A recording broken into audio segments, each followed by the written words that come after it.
Hello, hello. Hi, I am Sherry Reichert Ballou. I am a high performance coach and author of Say It Now. And so happy to be here today with Charlie Cardin. Hi, Charlie. Hi, Sherry. So, you are also a high performance coach and you have some specialized work you do too. Do you want to tell us about that? Sure. So I really focus on women domestic violence survivors and just try to get them to break all the patterns that they have had that have kind of kept them going back into those kind of relationships over and over again. So it's more of kind of mindset shifts, getting them focused on themselves and what they need and connecting to them to a level of freedom maybe that they weren't familiar with before. Wow. Yeah. And as we were talking about a little bit before we went live, this has been kind of a huge issue right now, right? Yes. During this time. And so I know, I want to ask you how you're supporting yourself, but since we're sort of starting here, yeah, like, so how are you offering special support to people during this period? What do you see? Yeah. So unfortunately, with a lot of the current, victims that are in the situation, um, they've almost been cut off entirely from any resources to help them through this time. So that's been the really unfortunate part about Yeah. this whole thing. Now they have their abusers literally in the house with them every single day. I know that some states are lessening the strongholds and letting people out and stuff like that, and then you'll get like little glimpses, or I'll get a message here and there, but they have to be careful. So I've just been communicating, hey, look, do what you have to do to stay safe. Wow. Whatever it is, I mean, every survivor knows exactly what they need to do to keep themselves from getting harmed. um, you Wow. know they if they've been with their abuser for a while, they've kind of figured out what their triggers are, and they can figure out how to keep that from happening. So I've just been kind of encouraging them to do whatever that is to help them get through that time. That's really information that I didn't know. So people who are in that situation, the triggers are usually clear. Well, there's usually a pattern. Yes. Uh-huh. There is also an element of you don't know, like the abusers are usually very manipulative and they can change on a dime. So, but you sense it. You have a level of intuition and you know Uh-huh. that something might trigger something. Um, but then there is always a kind of unknown um, that you just can't plan for. Um, so but I just have been encouraging everybody, hey, look, just try to just keep the peace right now, because things are heightened. People are without jobs, maybe the abuser left, they're without jobs and financial strains are high, and um you know it's a difficult situation for all the way around. Really. And what's coming up for me, Charlie, as we're talking about this is that, there are people who, before the pandemic, were in these abuse situations. And probably also during the pandemic, I'm guessing that also because of everything you're talking about, stress is so high and people are 24/7 together, that there might be a lot of people out there who this is also a new situation for. Is that so? That is true. So even people that there may have been some indication that they would have some kind of abuse, or maybe it was just emotional abuse. Um, Not that it's just Yeah, yeah, yeah. emotional abuse, but I'm saying not to minimize that at all, because that can be worse than physical abuse.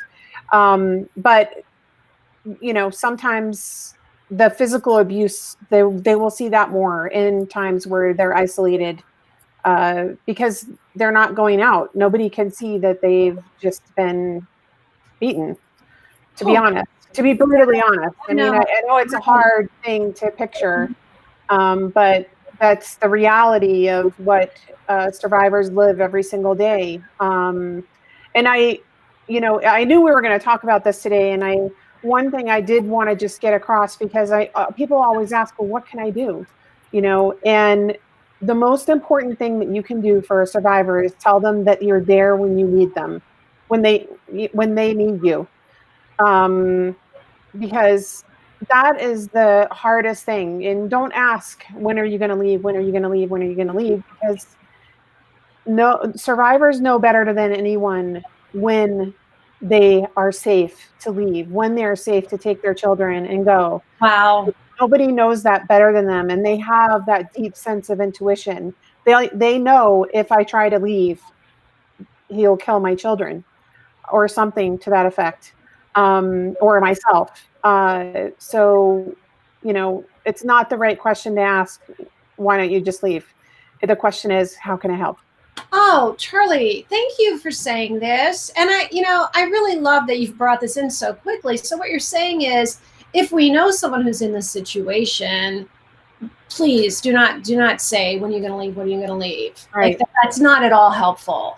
No. And again, like to underscore, which especially right now seems, I mean, I think this is important anytime, but especially right now, right? That I'm here for you. Yes. Yeah. That is the message that they need, loud and clear. Look, there's no judgment here.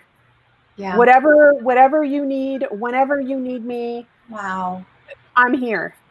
And that is what survivors need more than anything. And what about, Charlie, which I'm sure you also often get asked this, but what about if someone suspects something, but that the person they love they suspect they're in a situation that is abusive, either emotionally or physically, but that loved one hasn't said something. How do people address that, or do they, or what do you suggest? That is a very common question. And my only answer is, you have to build trust in your relationship, so that they know they can talk to you, and that you're not going to take any action on their behalf. Because if they feel at all, well, if I tell them, like if they told their father would go and, do what every father would do in that situation. And that's the last thing that they need, because then it just heightens the whole situation. So, Right. but if you can get them in a situation where they feel, a lot of trust with you, and they feel like they have your confidence, um, and they can talk to you about what they're going through, just listen. Don't say, you should do this, you should do that, blah, blah, blah, blah, blah.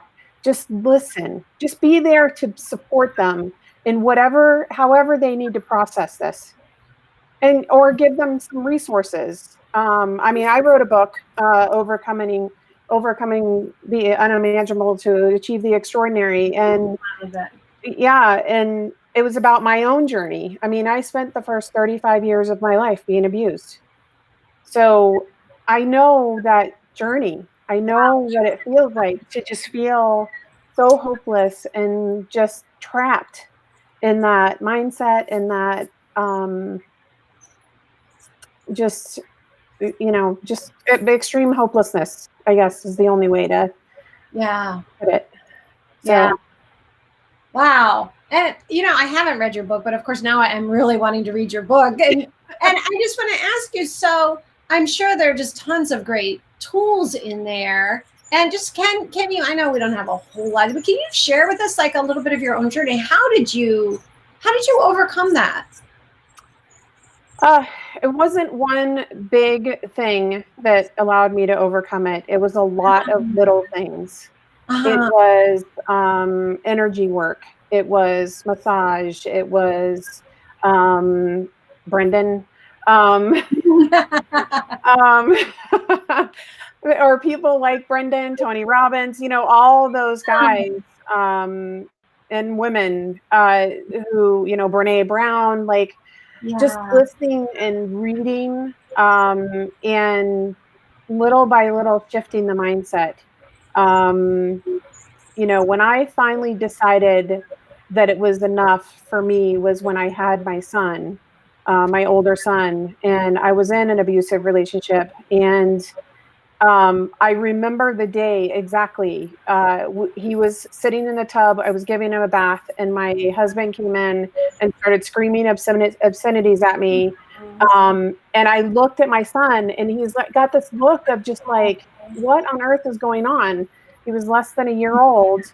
And I like it, just something snapped in my head, and I'm like, I'm done. I am done with this. I'm not going to raise him in the same environment that I was raised in. And that was, and literally what I had to do was break every belief, every, like I had to change my DNA almost, really. Well, I know what you're saying. Because I had just been doing that same thing. I'd been drawing people into my life that were not healthy for me. And and I had to accept responsibility for that. And that honestly is probably one of the hardest things as a survivor, is to say to yourself, I have a part in this. And honestly, you can't say that to a victim when they're still in it, because that just gives them more shame. But Of course, as part yes. of your healing process, you have to get to the place where you go, I can overcome this, and I can change my actions and my beliefs and my whole DNA, so that I never ever do that again. And that's what my book is about. It has like all like little things, little mindset shifts, little things that I had to work on and overcome, so that I didn't ever want to go back to that again, because it was comfortable for me. Believe it or not, like it was comfortable. I believed I only deserved a certain, level of life. But, Brendan, that's what he tells you. Let's get to the next level. And what's that next level for me? And that's why I connected so much to that when I first started listening to him, because it's just like, that's exactly what it is. And it's not ever a big bang thing. It's like, okay, baby steps. What's it going to take? Like just make one little change that will change your trajectory for the rest of your life. Oh, Charlie, I love that you're saying this, because it's like, to me, I was actually just talking about this yesterday with a friend about my own journey, which for me, it was depression, right? That was sort of my thing. But that, just like you're saying, it's not like one thing and it doesn't happen like that, but it's a dedication, which I hear in your story too, right? It's a dedication to really taking all those steps, and day after day after day after day, which a lot of people don't want to hear. That's just kind of hard, it'd be kind of hard to hear, like that there's not a magic pill. Right. But I think that it's worth it. Yes. Totally. It's worth it. Yeah. I love that, You kind of have to get your eye on the goal, which is, do you want to live like this for the rest of your life? And for me, my son was my, he was my magic moment. He was my, awakening. If I guess that would be the best thing to say, because it was just like, I was so committed to him never having to feel how I felt when I was a kid, that I was willing to do whatever it took to not be like that, to not draw that into my life. So, he saved me in so many ways. Like, wow. My spiritual teacher often has this saying that we will do for the love of others what we won't do for ourselves. Absolutely. Right. And I think I really see that, like in the love of that little boy.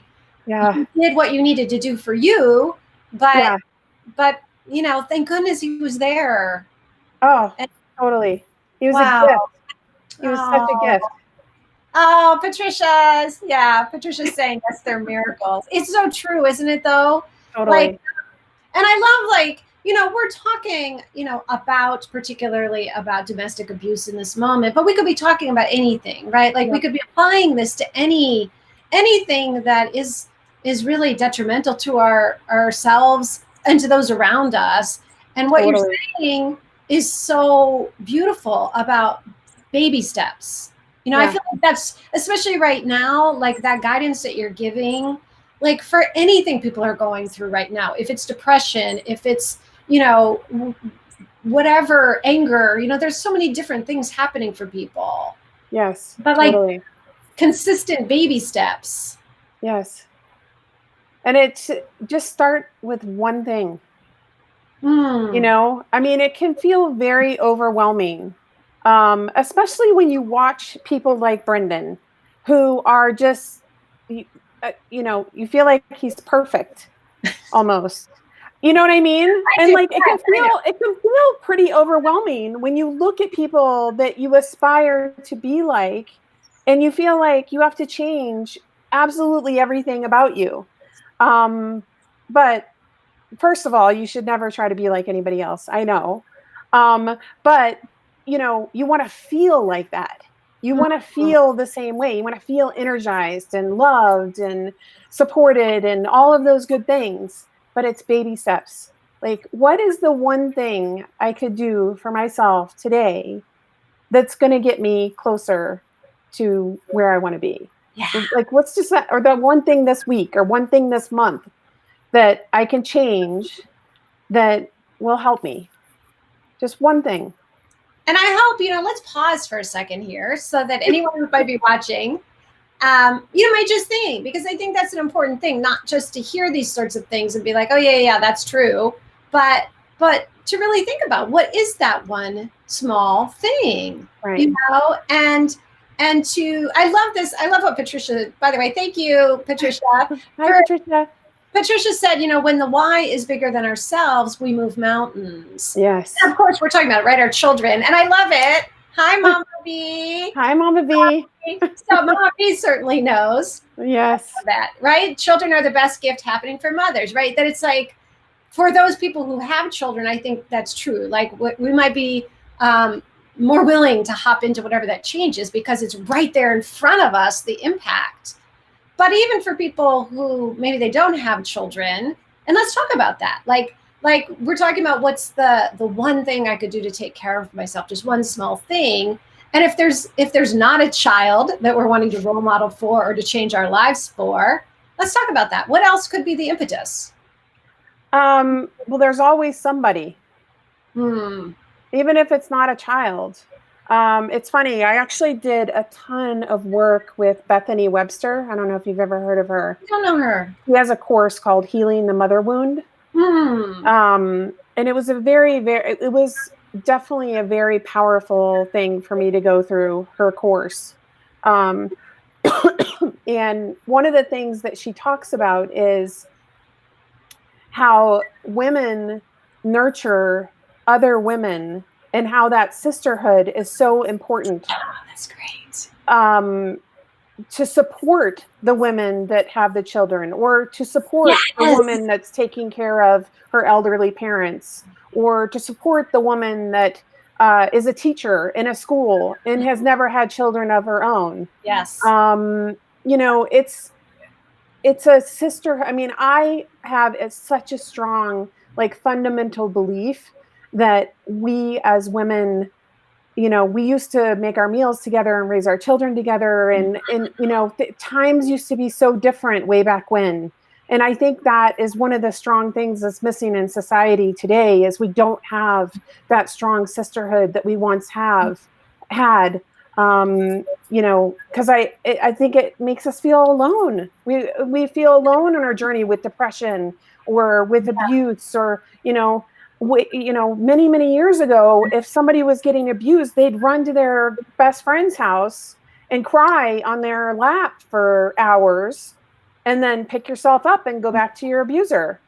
But they had that structure and support system in place. And unfortunately, I don't know. I could go on about this for a long time. Well, Charlotte, let me first of all, thank you, because I think the point you're bringing up, and I'm actually really, I'm noticing how beautiful this is, that as you're talking about this really important point about being there for each other, being there for those teachers, you know, or for the mothers, and especially, you know, the single moms. And we could go on about like all the different women who need support.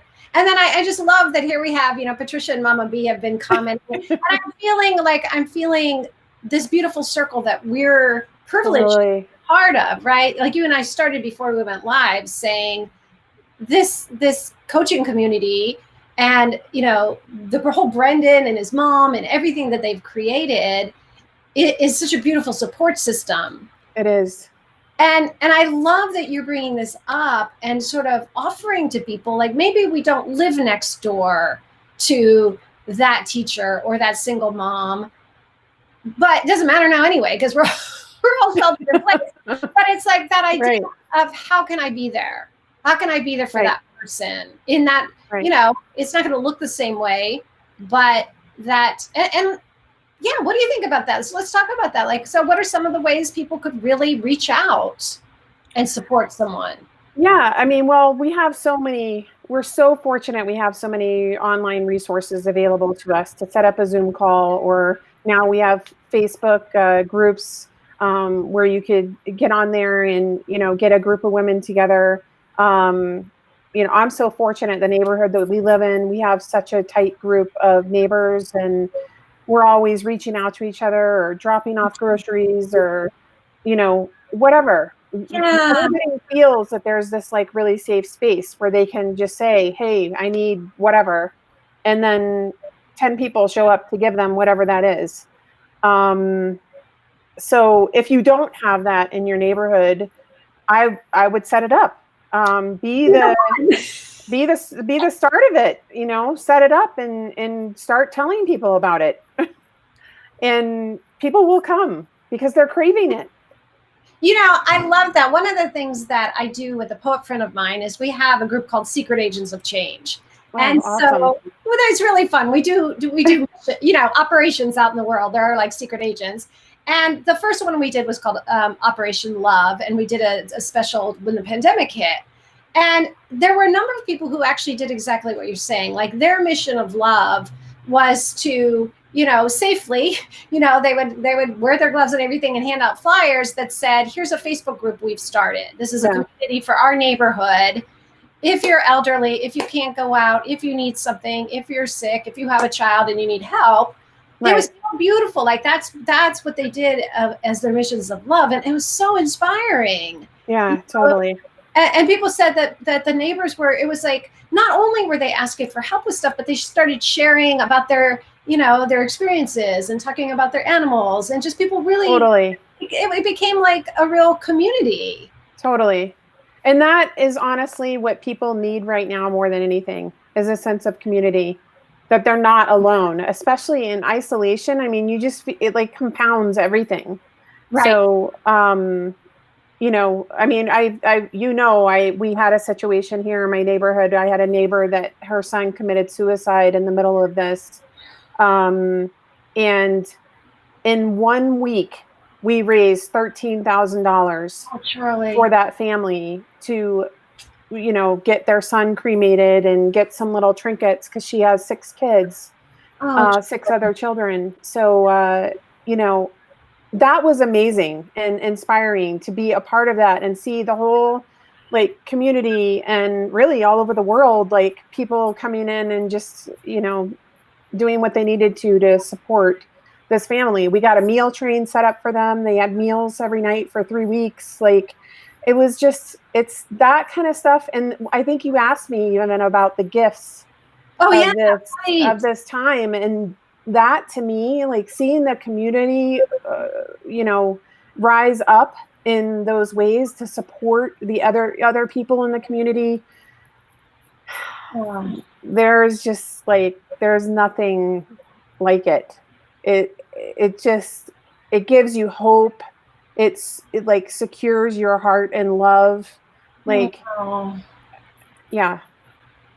I just, you know, it is an interesting thing because, I was asking about that, and it, it can be kind of weird, I think, in a way, to be talking about the gifts of this time when there's so much grief and loss and abuse and everything we're talking about. And yet it is during these kinds of times that, like you just said it, like, it's like the heart opens. I feel as if almost everyone I come into contact with, it's almost like there's just this wider open heart for each other.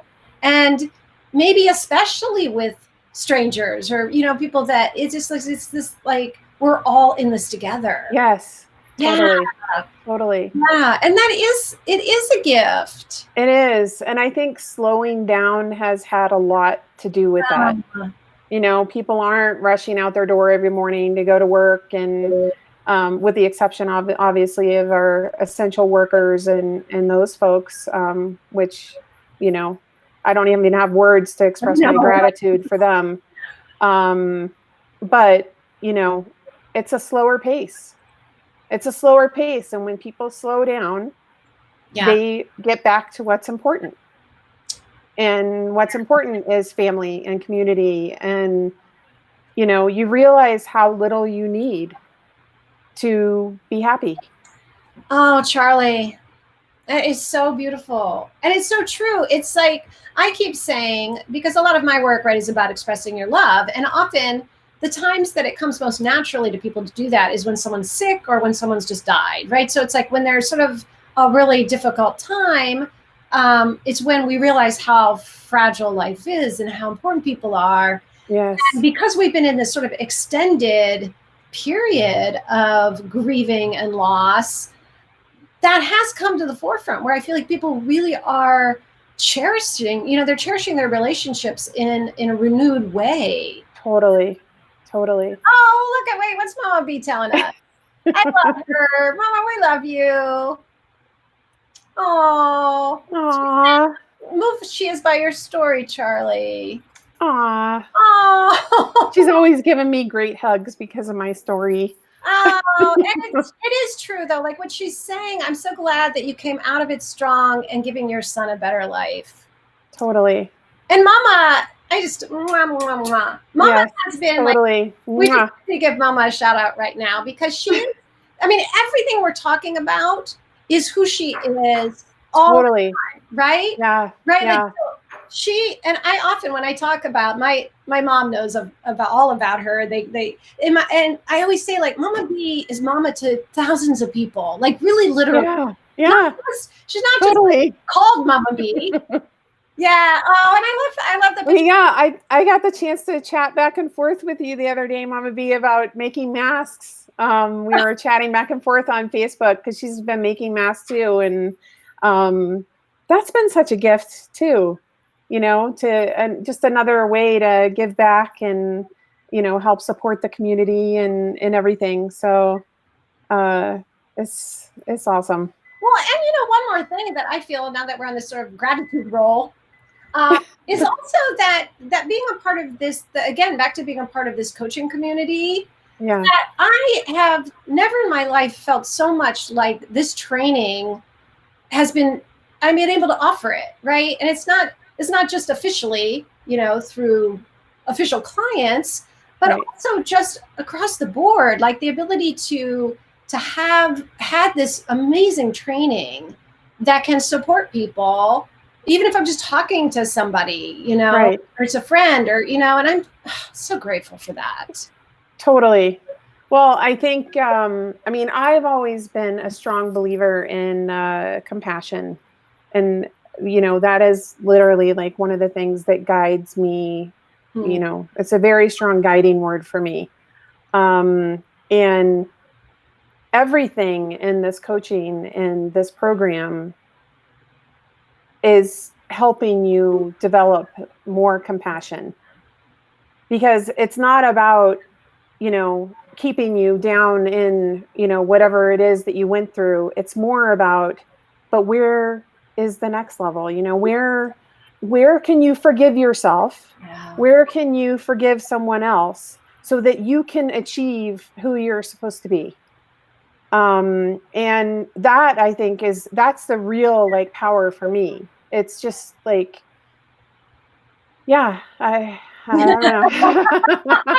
I have to tell you what just dropped in when you were talking, because it's for me, and I don't know if I've ever voiced it quite this way, but one of the biggest gifts of this time is that I started doing these Facebook Lives with coaches. Yes. And Yes. I've always loved this community. I know you, I've loved you, but we've never actually had a chance to have this No. kind of a conversation. Right. And it's it's like nourishment, right? It's like it's just feeds me to be able to like get to know you better and to hear, who you are more in your story and how you are supporting people in the world. Yeah. It's really, I can't even say it, it's just such a gift. So I'm so grateful. Thank you. And I have to say, I have this little thing. You might be familiar with this. You inspired me. These are all little notes that I have from my kiddos, and from us to our kiddos. But we add little notes to that jar. Oh, But you have been an incredible inspiration for me. So, I mean, everything you do exudes love and compassion and joy. And yeah, you're amazing. oh, I love it. And thank you, Patricia. We just landed a little love fest right here. I love that. Patricia says, we're grateful for you both and the high performance programs from Brendan. Mwah. Yeah, totally. And Thank you, Patricia. I know. Thank you, Patricia and Mama B, for being here with us. And it's one of the other things that to me, it's a complete mystery how whoever lands here, in the moment lands here, and how, because I just randomly do these Facebook Lives with the coaches, but it's always perfect. It's just always perfect. It is. I can't believe our time has flown by. It's been, I've loved connecting with you. I think you just had so much to share in the short amount of time that I really hope, a lot of people listen to the replay and we'll do that one next thing that you were talking about. Awesome. Yeah. Awesome. Yeah. Just one thing. Don't get overwhelmed. Just find one thing to feel better, to do better, whatever it is. There's no judgment. And Charlie, before we go, was there anything else that you didn't have a chance to say that's kind of like right there that you feel like you want to say before we go? No, I think we covered a lot of it. I guess the main thing is, just be there for your community. And, that's, I think, the most important thing during this time is how can you step up for your community? Or what do you need to ask for from your community? Because in my experience, there's always somebody there willing to help, but you have to ask. They might not know. So, yeah. Thank you. I like that. I like that, the both sides of it, right? So that if we're in a place that we feel we can give, to be there and to give. And if we're in a place where we need something, to have the courage to ask. Because you're right, people want to help. Yes. Totally. Yeah. Oh, what a gift you are, Charlie. You too. Thank you. Thank you. Thank you, Mama B. Thank you, Patricia. Yeah. All right. Lots of love to everybody. All right. Bye. Hugs. Bye. Yeah. Hugs. Same hugs.